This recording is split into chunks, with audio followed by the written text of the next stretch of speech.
2025 అలా గడిచిపోయింది. సో 25లో పెద్దగా ఈ 1 ఇయర్‌లో పిసికిందంటే ఏమి లేదు. సో ఏదో చేద్దాం అనుకుంటేనే కాలం అలా గడిచిపోయింది. ఇంకొక 2 డేస్‌లో 26 కూడా వస్తుంది. బట్ మనం ఏమీ చేయలేము. ఎందుకంటే మనకంటూ గోల్స్ అవి ఏమి ఉండవు. 31st వస్తుందా? పార్టీ చేసుకోవాలి. న్యూ ఇయర్ వస్తుందా? పార్టీ చేసుకోవాలి.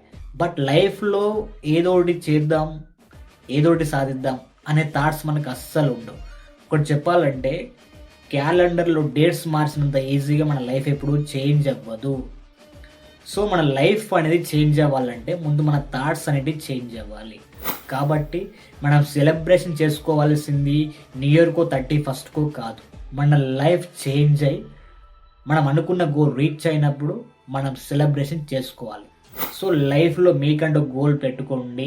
ఆ గోల్ రీచ్ అయినాకనే సెలబ్రేషన్ చేసుకోండి. క్యాలెండర్‌లో డేట్స్ మార్చినంత ఈజీగా లైఫ్‌లో సెటిల్ అవ్వలేవు.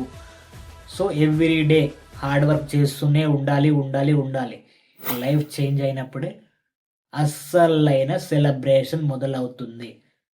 కాబట్టి ముందు నీ థాట్స్ అనేటివి చేంజ్ చేసేయి.